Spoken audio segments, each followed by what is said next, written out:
Hey there, everybody. Rajee Narinesingh here. And I got to share with you the time I was stopped by the police and the effed up things he said to me. So I'm hanging out in Miami. And by the way, I'm here in South Florida, USA, y'all. And it was nighttime. It was like wee hours of the morning. So I'm hanging out in 79th Street, by the way.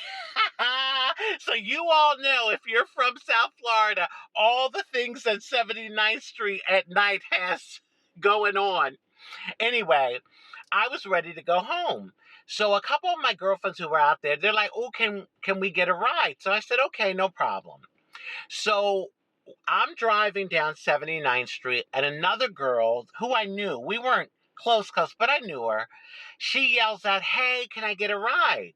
So I said, "Sure, no problem." So I turn onto a side street where there's no traffic, and, she runs over and she's getting in the car. All of a sudden, the police come out of nowhere, lights flashing. I'm like, what did I do? I'm already thinking, like, why are they stopping me? He comes up to the window, and of course, he asks for my driver's license and registration. So I give it to him, and I ask him, why am I being stopped? For blocking traffic. I looked around and looked at him, and I'm like, blocking traffic? It's the wee hours of the morning. I'm on a side street. What traffic? Anyway, he goes back to his car. And then he comes back and asks me to get out the car. So I get out and I go to the back of the car.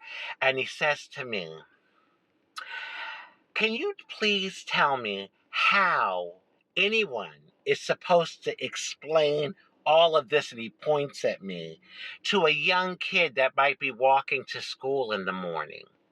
So I look at him and I say, "First of all, it is the wee hours of the morning. There are no schools going on right now. There's no school in session. And secondly, what does that have to do with my traffic stop, Mr. Officer? What does that have to do?" Well, I'm just saying. So anyway, he then proceeds to give me a ticket for blocking traffic. Wee hours of the morning on a side street, no traffic. So anyway, I go back to the car and sit down. So he's getting the ticket, I guess, writing it or whatever. And so then he walks over to the window and he says, "Here, I'm sure you can afford it." The ticket was almost $200. And really, like, people are struggling, trying to make it. And that was just being sarcastic. So I grabbed the ticket, and just then, these other police cars are racing down 79th Street with their lights flashing and their sirens on. And I look at him and I say, I think the real crime is where they're going.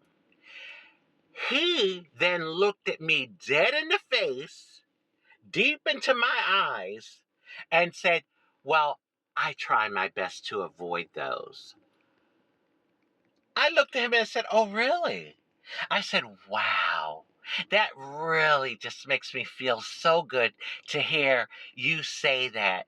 As a citizen of this community, I just feel so safe now, and I feel like I can really trust you police officers." Anyway, the girls were like, kind of like under their breath saying, "Raji, come on, let's go, let's go." In other words, like, stop debating with him. But I was fuming because I know he was just doing it to stick it to me. But I'm like, okay, because I know, I get it. They wanted to get out of there because they thought maybe he would start to try them and maybe want to ID them and all. I get it. But when I'm driving off, I'm thinking, yeah, I'm driving you all home, trying to be nice, give you all a lift home, and I now have a $200 ticket. But whatever. That's how life sometimes plays out. So anyway, the next day I was fuming, and I called the precinct and I asked to speak to his sergeant because his name was on the ticket.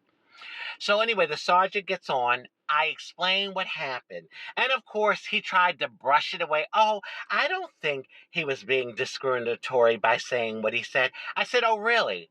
I said, you're Latino. You have a Spanish last name. I think it was Garcia or Gonzalez. I can't remember, but I was one of those. And I said, what if you were stopped by a white officer or a black officer and they made derogatory comments about Hispanic people, Latino people? Wouldn't you feel some kind of way? Crickets. He didn't say anything because he knew I had a valid point. But you know what? People don't give a freak. When it comes to someone else and discrimination, they don't care. Only when it comes to you, because you best believe if he was in that scenario that I described, oh my God, he would have been screaming from the mountaintops, discrimination. I tell you, after that experience, I really started to look at the police very differently. Prior to that, I had a little faith in them, call me naive, but then I was like, oh, hell no. And he's probably one of freaking many. And the good ones, unfortunately, get a bad name because of an officer like him and him saying that bullshit to me.